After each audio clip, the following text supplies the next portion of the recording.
The year-long study was commissioned by the Marine Corps Scholarship Foundation and conducted by USD's Castor Center. The findings reveal a serious injury to a service member has a significant and lasting impact on their children. Here with the details are co-investigator Mary Jo Schumann and USD professor Ann Garland. Welcome to Evening Edition. Thank you. Mary Jo, who took part in this study?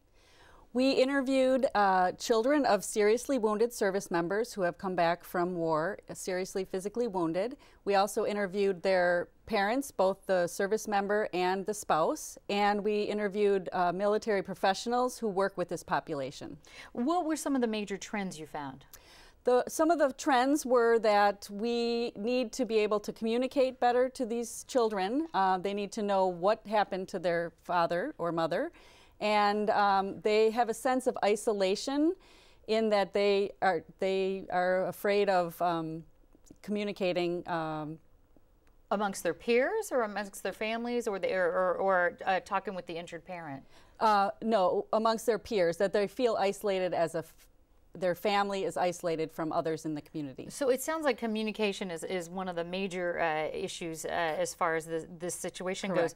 And I know parents are protective of their children, and that's probably part of the issue. How much information should you tell a child about mommy or daddy's post-traumatic stress disorder or missing arm or whatever happened as far as their wound? Always a challenge. Parents tell us all the time, how do I speak to my child about this? And I think that how they relay the information is as important as the content of the information. So being calm and reassuring the child is very, very important.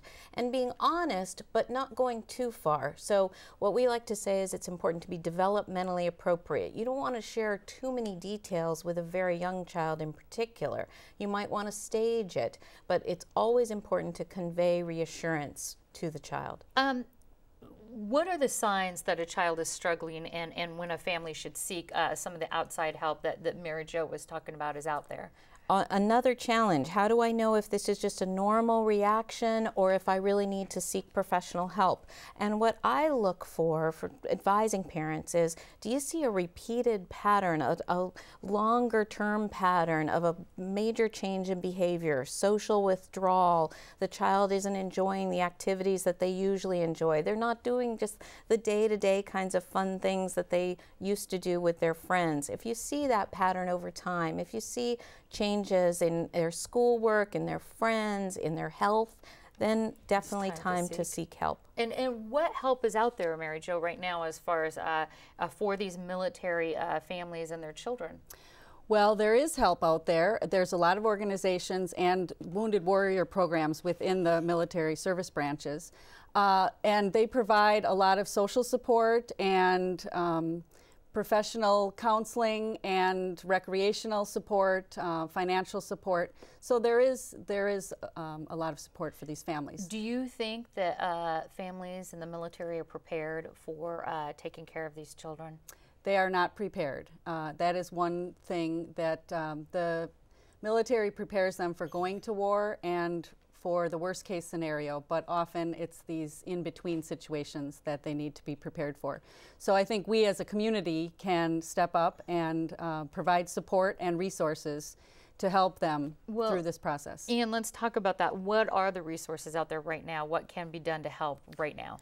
There are lots of different resources at different stages. So for those who are still active duty, there are services on the bases. For example, there's a program called Focus at Camp Pendleton, a wonderful nationally recognized program for families.